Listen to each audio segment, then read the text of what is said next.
Yes, sir.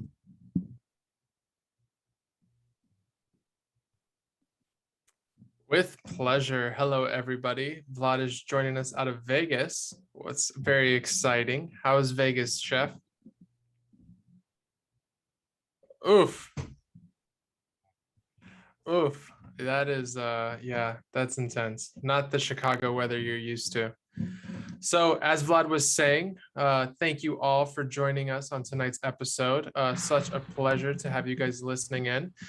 Chef Anthony Nichols is with us tonight. Chef is out of NYC area, killing it in the private events game, as well as kind of doing a little consultant on the side, a little bit of this, a little bit of that. Chef Wait, Anthony, how are you doing tonight? I'm good. I'm good. I'm glad to be on. Thank you. Thank you. Good, good. We are very glad to have you. Glad to kind of get a little insight as to, what the NYC private chef game looks like. We've had a couple NYC chefs on the pod so far. So you guys are very, I don't know if the right word is superior or special, but it's a certain type of breed to be able to be an NYC chef. Oh yeah, So definitely. yeah, Absolutely. the hustle, it has to be there 24/7, day in and day out. That's right. That's right. I mean, it's a tough city that's been through a lot, obviously. And the food and that, restaurant lifestyle is, definitely it's a tough one. You gotta be tough. Yeah. And Kitchens are tough. so Well, maybe definitely. maybe not as tough as they used to be, but it's still in terms of like the physicality of it and just being hot and sweaty and just physical and like one of our I'm also the culinary director of Junzi Kitchen and Eat Nice Day in New York City. It's a modern Chinese food, and I help out. Sometimes we're really trying to turn the restaurant around and create some special food. So I'm in there helping them prep and everything, and the walk-ins downstairs in the basement, all the way in the basement. And we have to do 8 cases of broccoli. You know what I mean? You have to go downstairs, Jesus. bring it Yeah. back upstairs. It's like after a while, you're like, and I'm saying to myself, man, I used to do this, man, but now it's like I'm dying over here, you know? Right, Um, right. so it's a physical thing. It's tough. And if it's It hot, used to just be another thing on a prep list, and now it's its whole task. I mean, and it wears and tears on you, right? And to some extent you realize, well, I'm in there, I'm prepping, I'm doing something, I'm helping the common cause of the restaurant. But it's not really what you want to be doing, right? You want to be cooking, you want to be creating, you want to be in a different space. Right. And, kind of speaking on this hustle and drive, going back to your early years as a culinarian, where did that background sort of develop? Well, my earliest memories of food, obviously, were from my parents and my grandparents. My background in terms of my parents, my mom's from Puerto Rico, my father's from Trinidad, and my grandpa, his father was from Scotland. So it's very mixed background, and that provided for a lot of variety in terms of culture, in terms of food, in terms of music.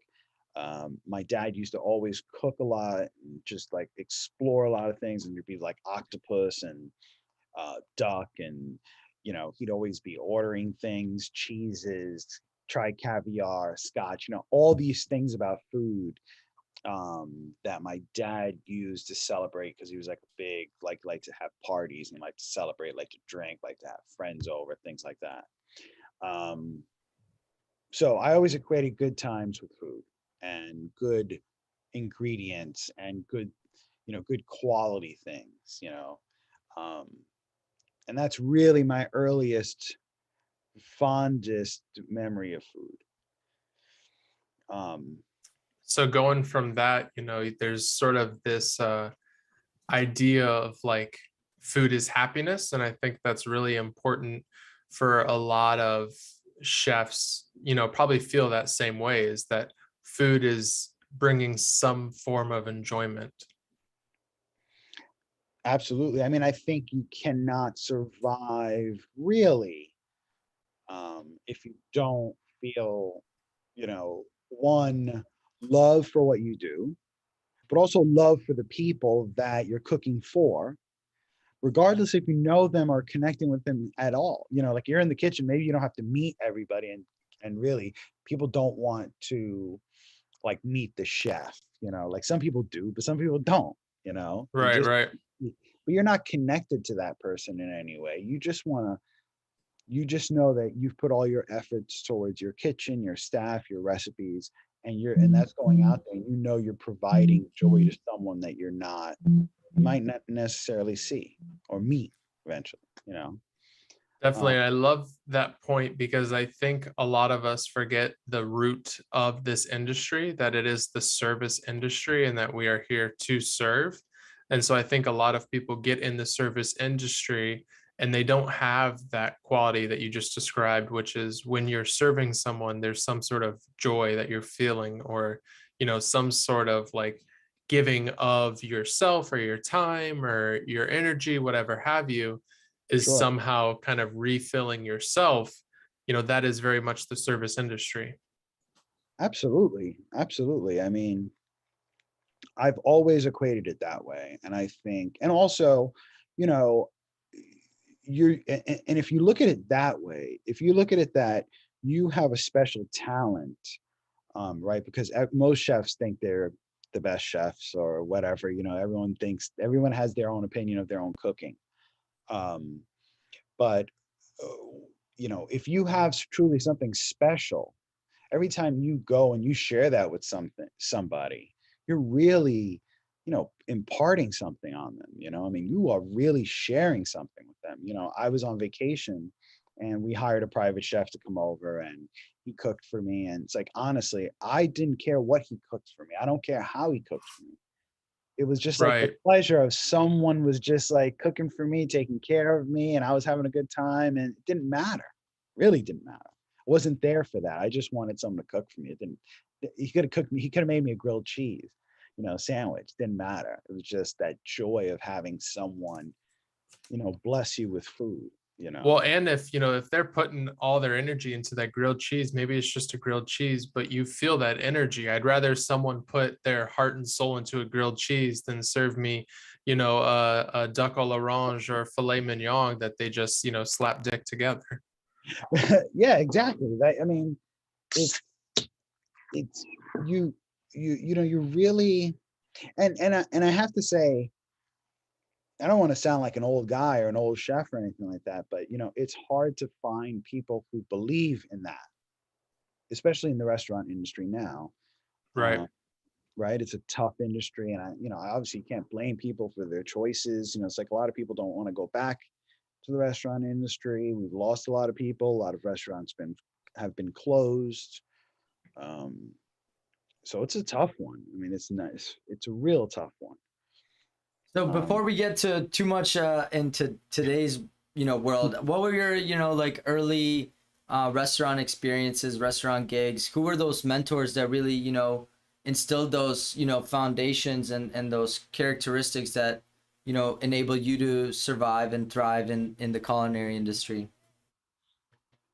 well, I mean, when I started cooking, again, it was like always like, what was the best? Who were the best chefs, or who were people that, you know, And who um, were those chefs? And when you started cooking, who were those at least three that you really looked up to or read I, books and I mean, like recipes? obviously Thomas Keller was like somebody I was like really, things were really perfect for him at that time. And I was just like, wow, that's amazing. So I'm reading his books, immersed in everything he's doing, watching a lot of it, listening to his, you know, anything that he was on in terms of documentaries. So I was like really into Thomas Keller, um, and the whole lifestyle his that he was bringing to his restaurants, right?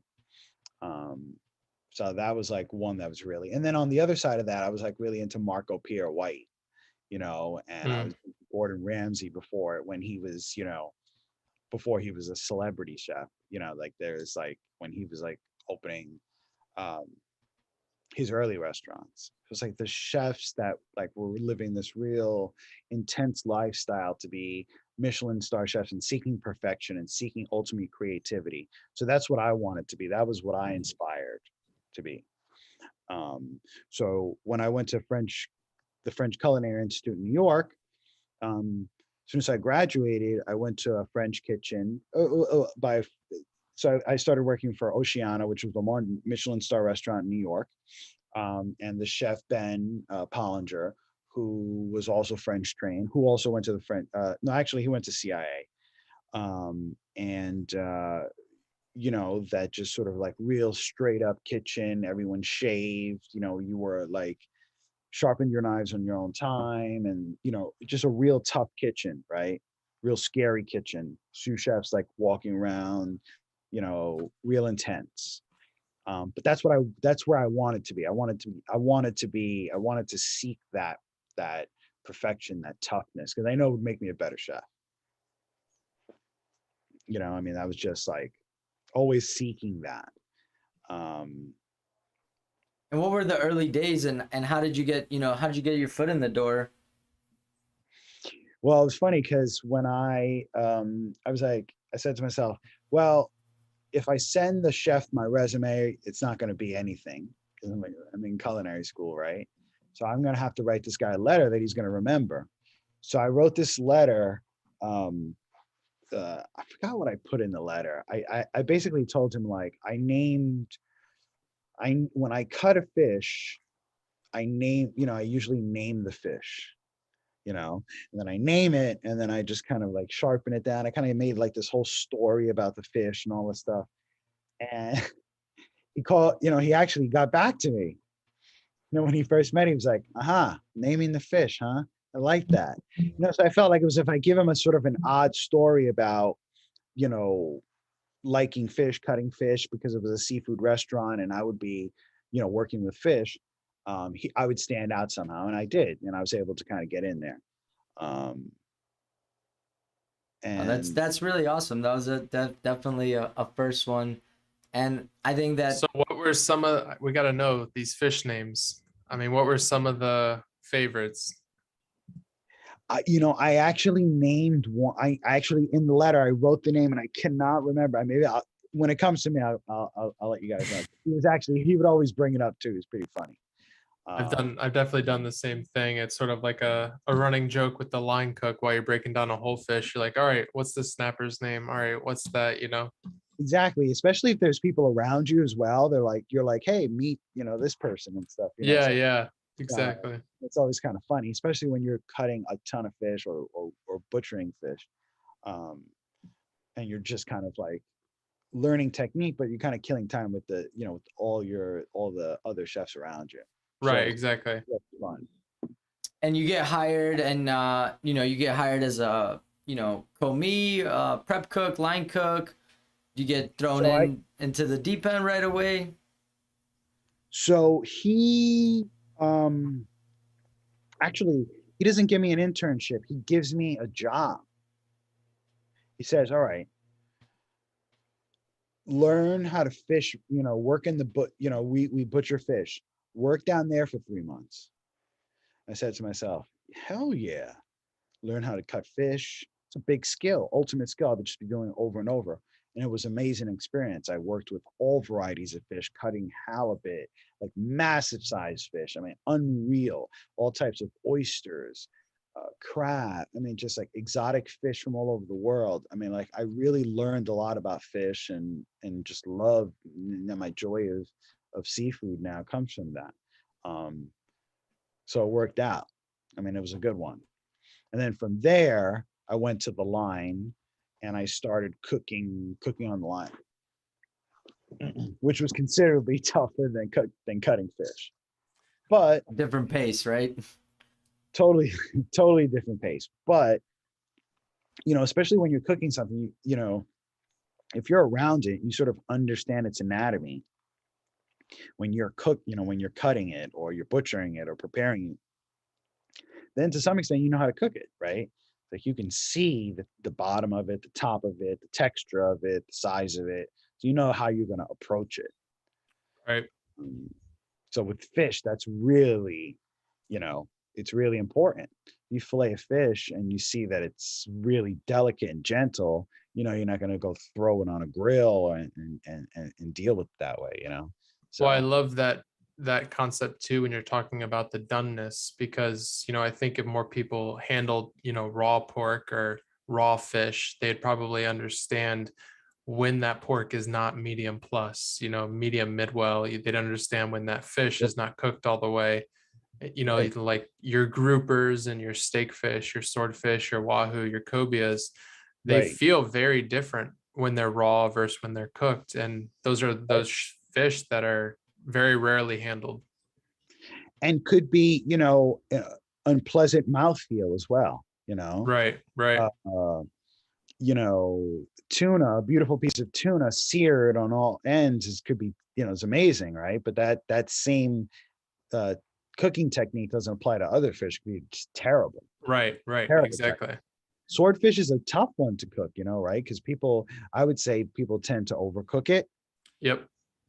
Then if it doesn't have a nice sauce to it, I mean, it's just probably like really like eating sawdust, but Yeah.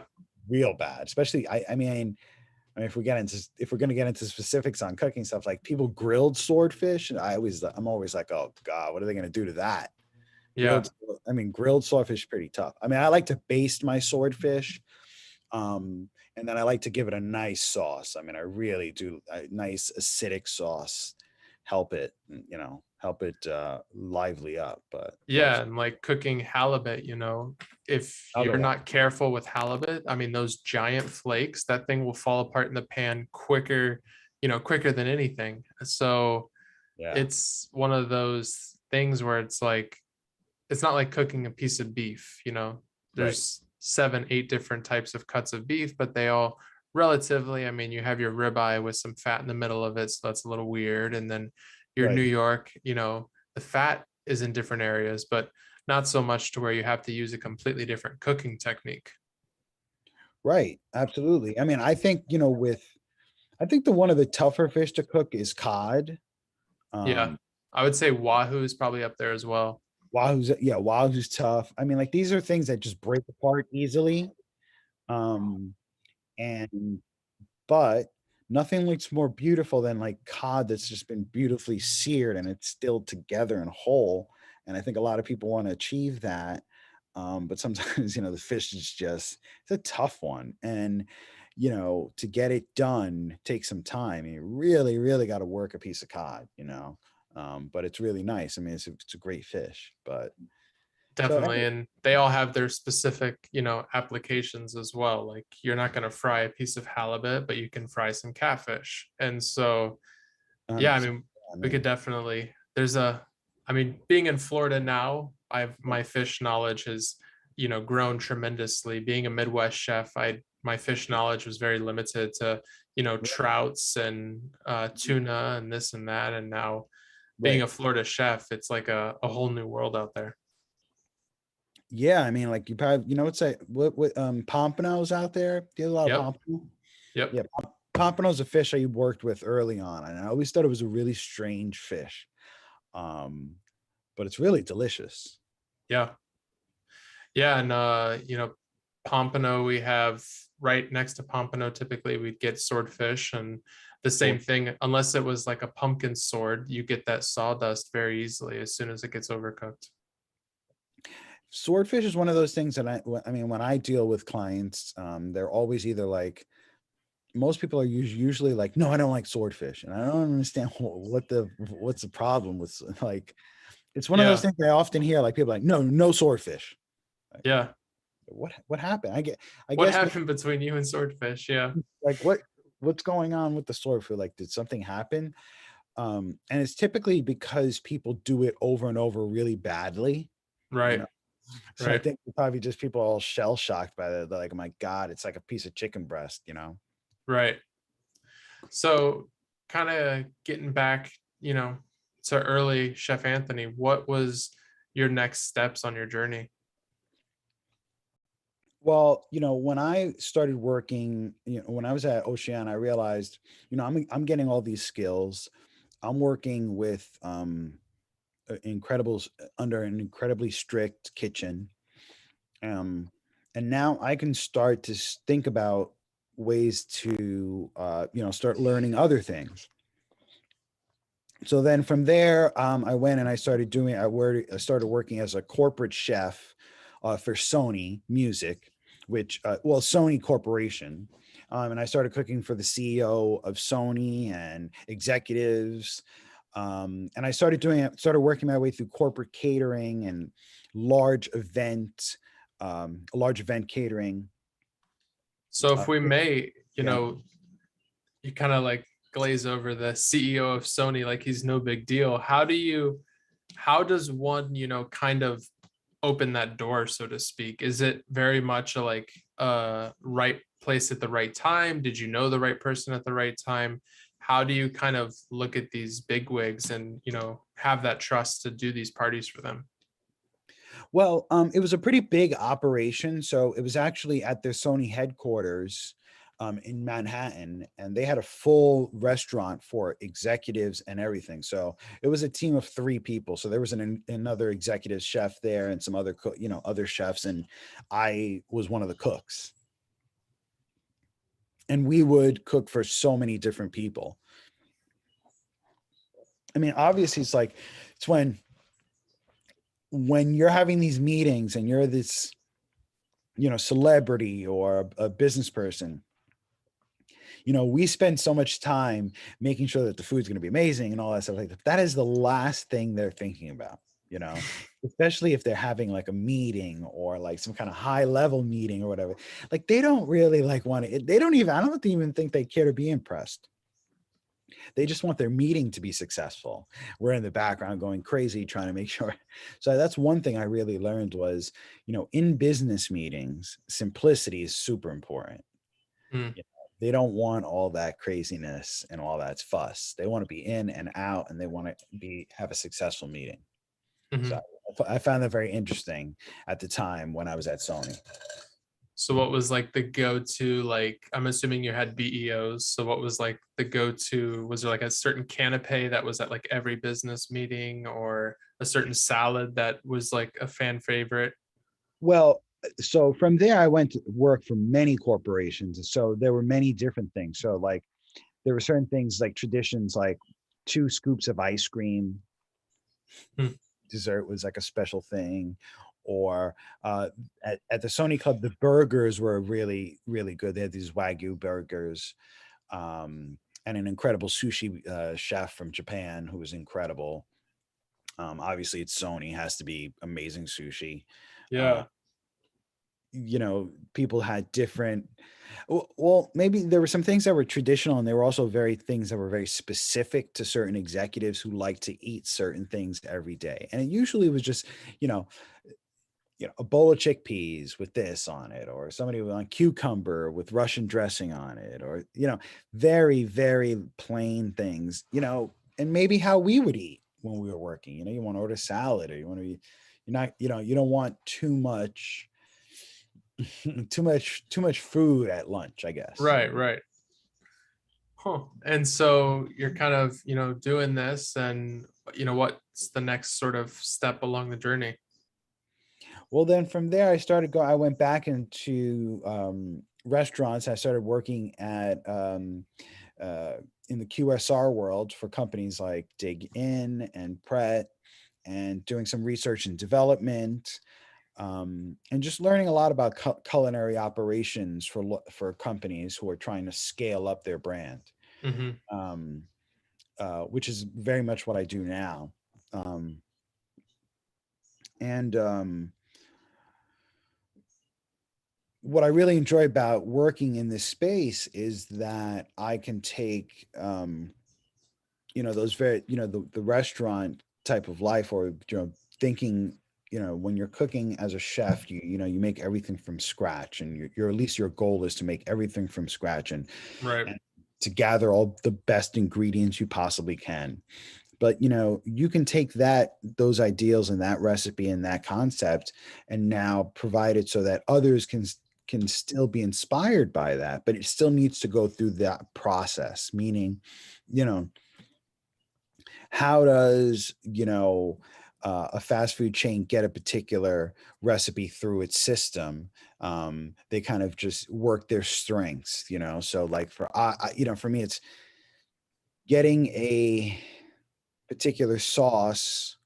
Let's say you had a hollandaise that's beautiful. Right. How do you teach, someone to make the same holidays day in and day out, and then also realizing where that person's culinary skill might be at and having it to make it, available to anyone, almost like a hollandaise for dummies, not to Yeah, use that term, but yeah.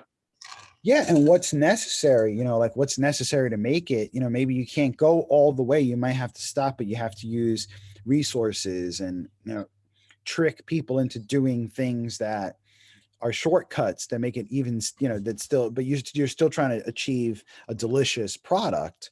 Right. Which is different. It's just a different puzzle, I guess, is what I'm trying to say. So, approaching that puzzle, every day is challenging, because if we were all in a restaurant, we'd say, all right, yeah, but you'd have a plan. Here it's like, no, we can't do that. Like we don't have the equipment for that, or we don't have the skill for that, or that would take too much time.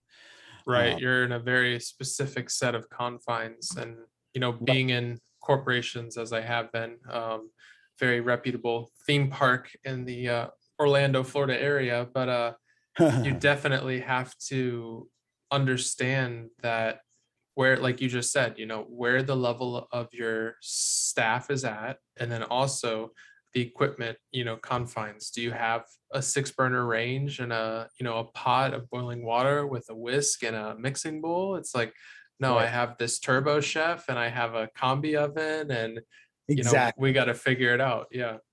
And if you find some kind of great genius way to make it even better, like, I take the oven, I take onions and I put it in the turbo chef, and then I put a salt, like there's ways that you can do things and make them, delicious, Right. uh, for what you have, and people understand that to an extent, right? So that's the fun part of it. But there's always that joke when you're in quick service restaurants and in research and development. You would say, "Oh well, if I was in a restaurant, we would have did it this way." Like Right. if Right. we were in a restaurant, we would do it this way. If we were in a restaurant, we would do everyone. All that always says that, but we're not. Right. Exactly. You're not. And I think, you know, like we've said before on this pod, that there's 1,000 different ways to kind of take your food and beverage journey, and each role has its own set of challenges and its own specific skill set that's needed. And the QSR game is not something that I know a lot of line cooks that I've worked with could probably execute, because it's a different skill set and it's a different understanding of what's important. But on the other side of that, it's, I think the QSR world would do well with more cooks from the restaurant world coming into it. And Right. I think they would do well in the QSR space. I think they would be valuable and would be compensated well, just because of the fact that, well, a lot of these QSRs they don't even have, people that are not cooks.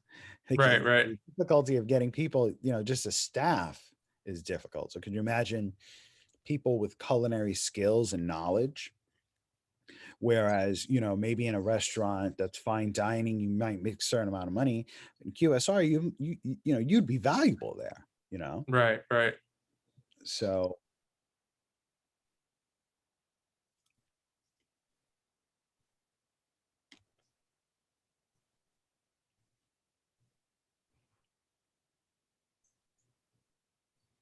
Yep.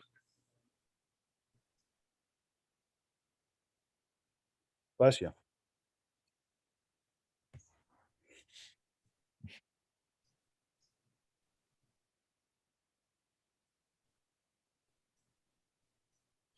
But he was managing a business, Chipotle. It's pretty, managing a Chipotle, you're getting that experience, you're learning how to manage people. I mean, that's great.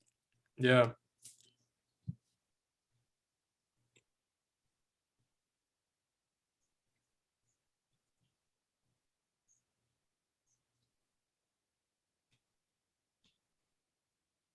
Right. It's 100. I mean, for us, we- I mean, for us, all of our sauces are made from scratch. We marinate all of our chicken. We slice all of our beef. And for us, it's always about trying to find efficient ways to do that, but also keep the quality of it. Um, I like to I like to slice my flank steak real thin, against the grain. And I found that cooks would take the knife and just kind of, and they just couldn't create that slice. So I got this like real long slicer, and I was like, I'll just tell them to go against, like just to kind of go against, go in a different direction and just kind of slice the beef, and it worked. You just become it's just I really enjoy that part of it, because like I said, you trick people into just doing better doing better work, or teaching them a skill. They don't even realize that they're that's what they're learning. Right. And it's fun. It's fun.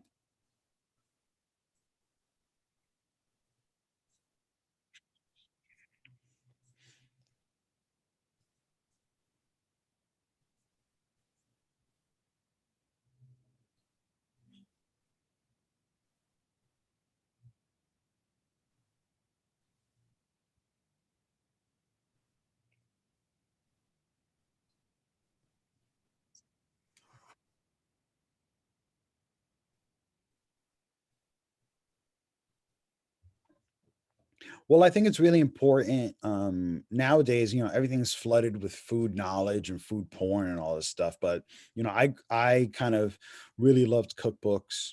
So I read a lot of cookbooks.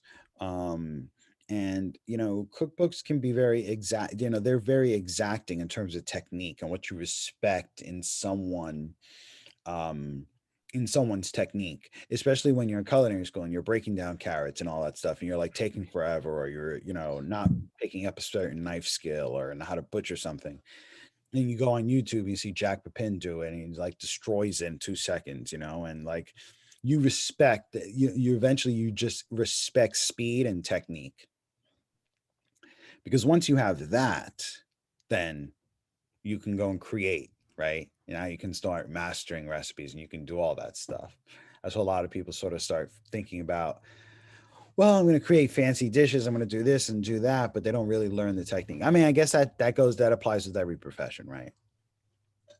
Well, and I think, as we've kind of hit on, but all those fundamentals are still the same, no matter what kind of kitchen or what kind of food and beverage. Getting your mise en place, working with a sense of urgency, working with a sense of pride and a sense of respect, having that attitude where it's like, whatever comes in, whatever happens, I'm just going to take care of it and we're going to keep moving forward. All of those fundamentals of being, a cook, a line cook, a chef, whatever have you, Right. are all still there, no matter what kind of food and beverage outlet it is. Absolutely. And I think there's a standard, there's a standard that, um, I hold chefs to, that I hold myself to, that I think a lot of chefs would hold themselves to. It's like, nowadays, like if you're not a chef, if you can't break down, and I would give you that minimum a chicken, right? Right. I wouldn't even go even further than that. I'd say just break down a chicken properly, right? If you can't do that, how could you walk around and call yourself a chef? Right. Right. If you to me, it's like if you're a police officer and you don't know how to handle your gun, keep it clean, go to target practice, and be a really good shot, right? Accurate, then you're not really right. You're not really a good police officer, right? You're not that good, not a great shot. The techniques are not there. um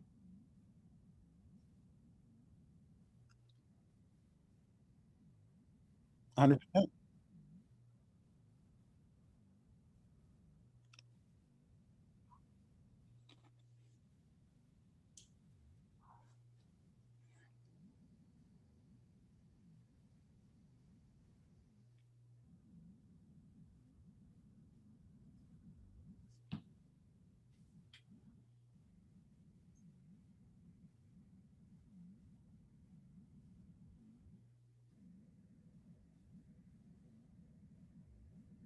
Right.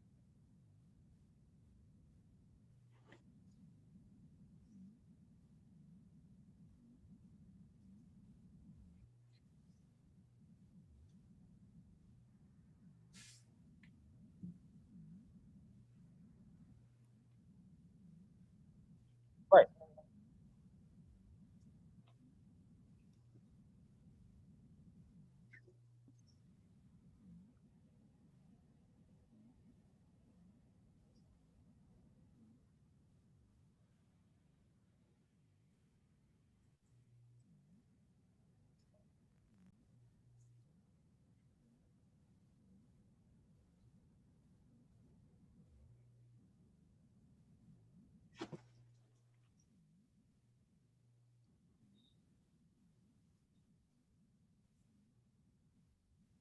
Right. Just given that why, yeah.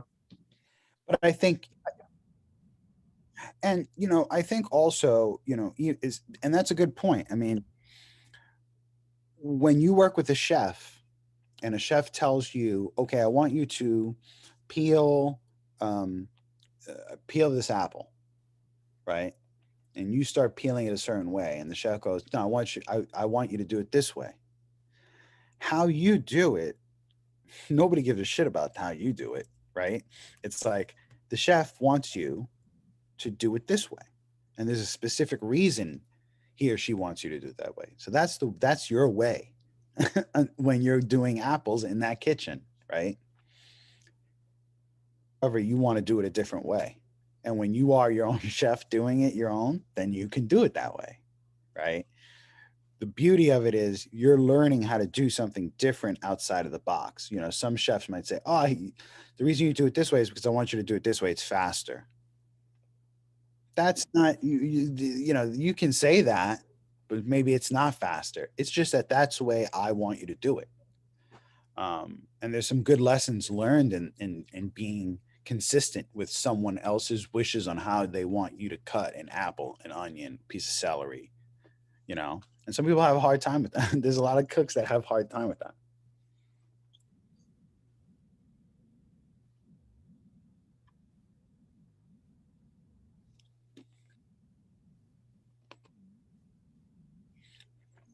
Yeah.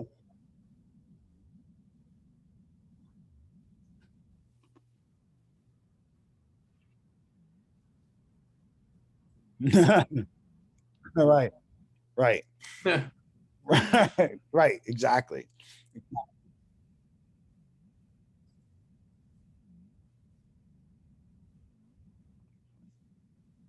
Right.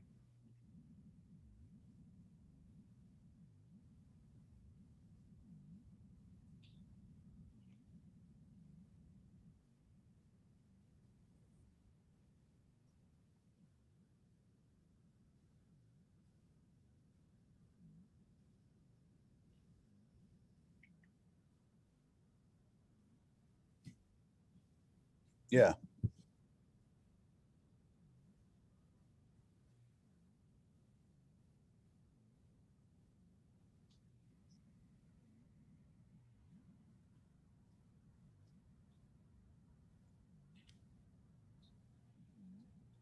Yeah, and I think people want you to do things too that they don't want to do at home, right? Or can't do at home. Like Definitely. I want braised short ribs. Well, I don't know how to make braised short ribs. All right, I'm gonna go to this restaurant and have it, and this restaurant does it spectacular. It's delicious, right? Or you can say, I cook short ribs. I learned how to do it, but I can't do it how that restaurant does. I don't know how to figure it out. Right? That's what the beauty of it. They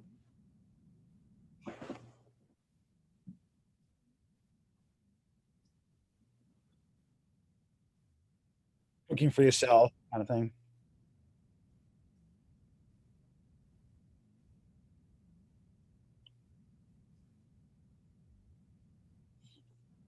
Yeah.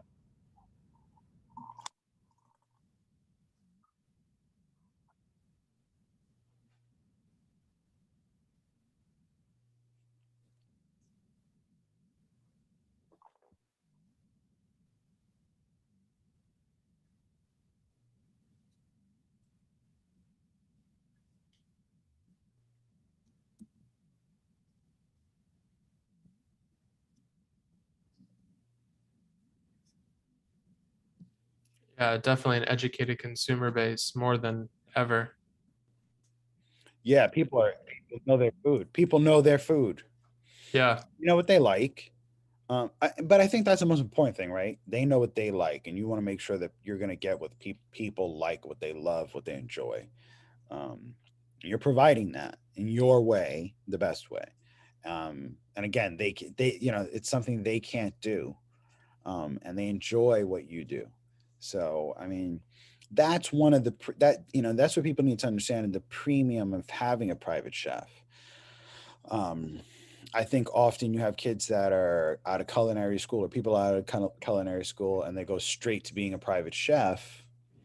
Um, yes, but people are paying for that ultimate restaurant experience when they have a private chef. Restaurant quality food and concept and plating. And not often, just because you have a chef in your house doesn't mean you're a seasoned chef cooking, privately. Um, definitely. And I kind of experienced this early on in my career as I grew up in the ranks really quickly. And I took my first executive job at 22. And I wow. realized very quickly that, hold on, wait, there's nobody teaching me anymore. I'm the one who's supposed to be teaching, and I only know so many things. Once you run out of that bag of tricks, especially at a young age, you're like, oh, wait, where am I going to find the knowledge from? Where is that chef who is teaching me something new every single day and got me to this point where, Right. I'm at? And it's like, that's when you got to start looking at the other sources. That's when you got to start reading. That's when you got to start doing your own research, putting in the time outside of the kitchen. Yeah, I mean, hiring a private chef is like getting, you know, the pilot of Air Force One to fly you around in your own Learjet. It's you have someone who has a tremendous amount of experience, and now they're coming into your kitchen to do it for you Right. And only for you. and only for you and tailoring Yeah. it to you. And they're going to really take care of you. And that's really what it is. Someone who's very young coming in and, has done a couple of dinner parties, you know, I mean, I mean, it's not like the end of the world, but things could go wrong. And I don't think people that are planning these parties understand that. Right. And it's, you know, like I you mean, said, cooking at someone else's house. Yeah.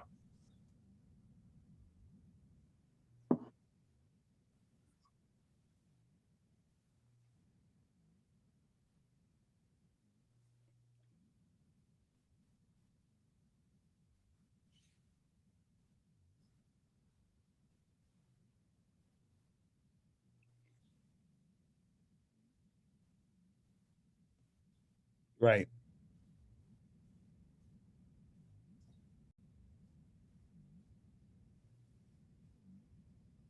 right, right.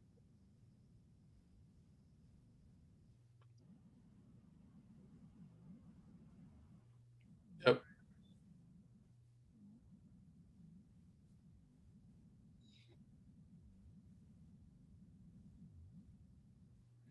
Oh, wow. That's one of the key things of when I tell people about consulting is, when you're dealing with, when you're going in to make change or to improve things or to consult and be an advisor, there's always going to be some kind of pushback. There's going to be a ton of pushback, right? There's going to be staff that might think you're weird or staff that is like, why is this guy here? What's important about this? Or whatever the case may be. And you have to work through all of that. That's another crazy part of the kitchen is like, doesn't matter what kitchen you have to navigate the actual physical space of the kitchen. And then you also have to navigate the people in the kitchen, right? And it's easier when you're the chef or that new line cook than day one. And I always prided myself on always going in and kind of remembering everything in the kitchen, where kitchen was laid out, so I didn't have to ask the chef a million times where something is, um, and just kind of knowing the general layout of the kitchen. And then that kind of just went into it when I became a private chef, just kind of understand someone's kitchen, And someone would say, "Oh, do I need to show you around, show you where everything is?" And I go, I pretty much get where everything is. I get it. Your spices are here. You know, you always just kind of find everything.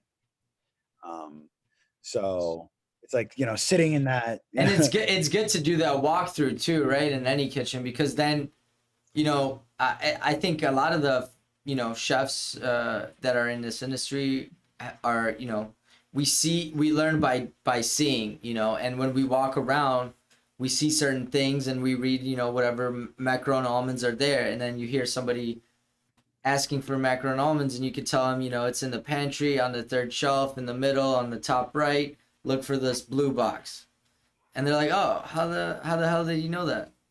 Right. And you know, that grows from the habit of, you know, when see where that comes from is that's not just being, you know, OCD or being a pain in the ass or just being a detail chef. No, that is, you are aware of the inventory of your restaurant because that is money, right? If I have a case of salt there, I know that's a case of salt, whatever, $23 for a case of salt. That's $23 right there. If it disappears, you know, you bet your ass I'm going to know where it is. I'm doing the numbers. You know, restaurant's a game of, you know, pennies. So that's really where that comes from. Knowing, having an awareness of all your ingredients, of all your things, and then you know where they are, you know where they belong. And you know, unfortunately, a lot of chefs come in the kitchen, they don't do that. They just spend half their time looking for things or asking for it or not trying to, you know, just, you know, it's a waste of time. Right. So it's amateur hour when I see shit like that. Yep. So kind of moving on to, you know, more recent times within your culinary career, were you doing the private chef thing during COVID, or was that something, you know, how did you feel set up for that pivot? Well, you know, recently, you know, I mean, I have my, you know, interest in a lot of different things. So at the time COVID hit, I was consulting. And then the company had asked me to come on for, you know, a little more time, a few more days. But I said, listen, I have private events, I have other consulting. And they said, listen, you stay on, you can do those things as well. So basically during the pandemic, I worked for the company. We did a lot. It was a QSR and we did a tremendous amount of takeout. We did a lot of volunteer meals. We fed firefighters. We did first responders. We just kept the place alive, basically, right? Throughout the entire pandemic in New York. Private events. So basically that's what I was doing. That was paying the bills. And then private events, basically, you know, I got tons of cancellations. And obviously I would just, you know, I'm not a kind of person that fights people on deposits and things like that. I think it's so ridiculous. You know, if you can't do it, then you can't do it. I'm not going to take your money. I haven't done anything from you, done Right. anything for you. You know, I understand that I lost maybe, you know, this date, whatever, but you know, what were the odds that you know, double, triple booked on a date? You know what I mean? It's like, Right. a hard time. Yeah. Oh, you know, December 12th, I have like 18 people lined up to, you know, for me to work for, you know, it's anyway.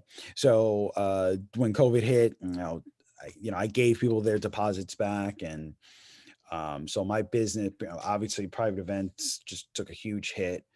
But when things were allowed back slowly, I started people that were like really dying to, you know, be with their families, and, you know, they were already in bubbles. So I would wear a mask and do an event, but it was, you know, very slow, you know, slow coming. And it still is, you know, but this summer has been very busy and there's a lot of things going on, you know. But again, as a private chef, another thing people need to understand is that, you know, there's certain days that people hire private chefs. So Friday, Saturday, Sunday. If you get any days other than that, that's great. Right. But really Friday, Saturday, Sunday. And there's only so many Friday, Saturday, Sundays during the seasons by which people hire private chefs. So if you book all those days, that's great. Now you have other days that you have to find things to do. So I've always been if I'm booked out, I'm doing other things. So that's how you stay alive today in the chef game. No, that's awesome. And how's New York been? Being in that environment, have you seen a lot of support from your past clients, your ongoing clients, your corporate clients? How's that been? Have you been getting like a warm shoulder in New York? I think we're all going through it in New York, so it's very difficult for all of us. So everyone's just trying to survive.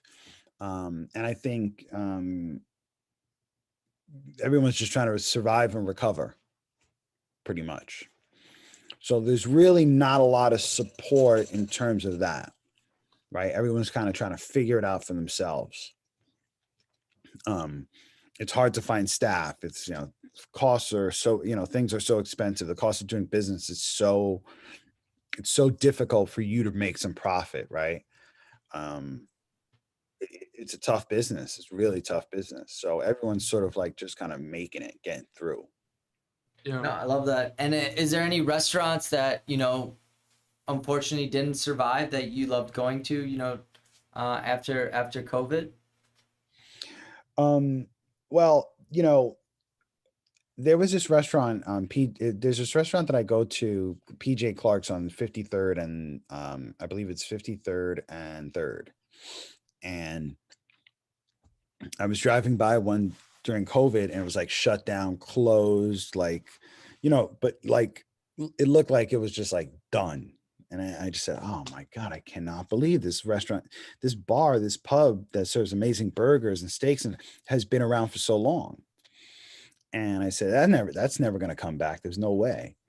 And then, after things started opening up and everything, I drive by and the place is packed. It's like everything's back. And I felt, wow. So to answer your question, the restaurants that I love and the restaurants, that's just the food that I like to eat has come back, especially restaurants in Chinatown. Like those places, they got hit hard. They took that big hit, but they're still there, a lot of those. Any shout outs to any favorite, yeah. any shout outs to your favorite restaurant in Chinatown? Oh, Wo Hop, definitely Wo Hop is a great place to go. Great food, lively atmosphere. Chinese beer, good Chinese beer. We'll have to put it on the list for the road trip. Yeah, definitely. I'm gonna be out there if I make it to Chinatown. I'm definitely gonna check it out. I got to one of the guys here took me out. You got to stay in touch. You got to stay in touch, and we'll definitely send you a place. Yeah, definitely. 100%. So as we're kind of wrapping up the pod, where can our beautiful listeners view your content? What you got going on? What social media platforms can they find your stuff at? Great. As I eat this pretzel. Take your time. Take your time. Like chefs, we cook food all day long. We're doing it all the time. You guys will get this. We don't really eat. You're not really sitting there eating. I don't really eat during the day, So when you come home, it's like, oh my God, I need a beer. Starving when you come home. Starving. Now you're thinking about all that food you prepped. Like, wow, that actually looked pretty good. I wish I had that right now. Yeah, definitely. And then like you go out there and there's nothing open and you end up being like Taco Bell while you just finished serving filet, like your foie gras. That's the beauty and the irony and the fact that you're not hungry as you cook. You'll taste here and there, but when you come home, you're like starving and you don't want to cook anything. And you're relaxed. And the last thing you want to do is cook something. Last thing you want to do. And the last thing you want to do is wait. You really just want to enjoy and relax. 100%. We were on the line the other night and the guy on saute dropped 2 pieces of grouper on accident. So me and the other line cook split them and we put some of the chimichurri sauce. And then we had like the bits of like broccolini and asparagus. And I just look over at him and I go, hey, this is like a $60 meal we just shared together. It's a pretty intimate moment. And it's like, you're just 2 line cooks, just, eating scraps off the line. It's crazy. And you enjoy it, like it's like it's something you enjoy, it's good, it's valuable, right? People are Right. paying for it. So yeah, anyway, but that's, yeah, that's it. That's one of the craziest things about being a chef. But like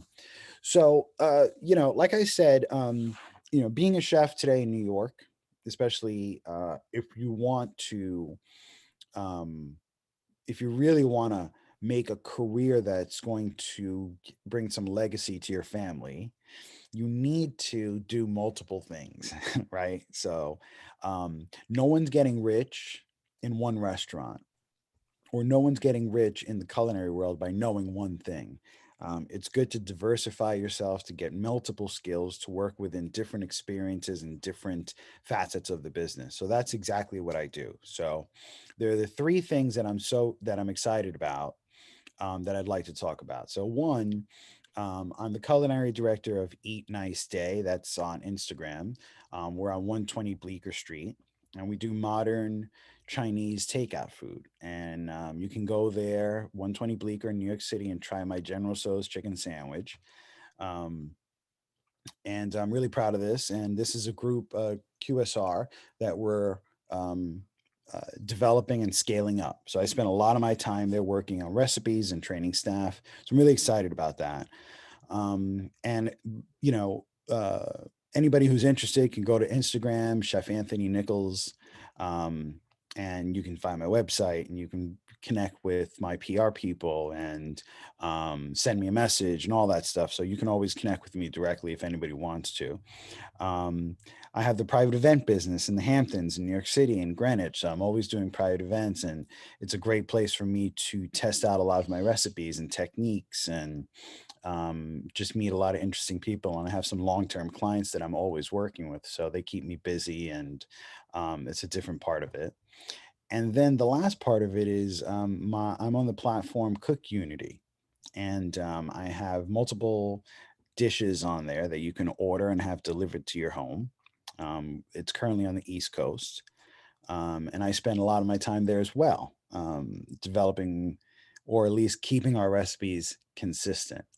Um, and there's just a lot of other things that I'm working on as well, that are just things, interests of mine, like hot sauce, and other restaurant concepts that I'm planning on doing next year for myself.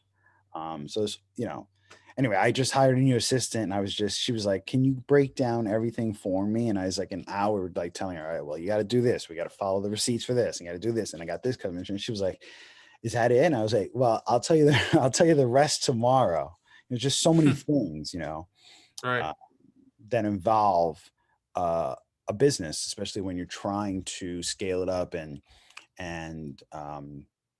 like I said, leave your family some legacy. No, we love that. And, the way that you kind of shared your progression in this industry, and the knowledge that you dropped and where you are at now is amazing. And, taken away from this pod is, diversifying your profile. And, 100%. one of those quotes that I really love, being a jack of all trades, but a master of none. And, we all know that part of the quote, but a lot of people miss that the full quote is actually, a jack of all trade is a master of none, but better than, or sorry. A jack of all trade is a master of none, but better than one. So it's always better to, diversify your skills, your knowledge, your expertise, whether it's front of the house, back of the house, Being curious. corporate, QSR. Yeah, absolutely. Absolutely. Nowadays, just, I think people who survived this pandemic, were able to kind of lean on some other things, all power to them, Um, but there were some people that just were very specific in their specialties. And obviously, we need those people, right? We need those people that are just obsessed with bread. Um, but those people, bakers and pastries, took big hits during the COVID. I mean, I can Right. imagine that industry, went through. So it's a tough one. It's a tough one. Definitely is. I hope, things are been on But this things are roller picking up. coaster, right? So the roller Yeah. coaster, but things are picking up, right? Like, and you know, people are dying. At the end of the day, people are dying to eat, and the people are dying to eat with their family and friends and go out and do stuff, right? So all of us chefs, you know, that's an opportunity, and that's a big one. No, Most 100%. definitely. So we'll be in your neck of the woods next week.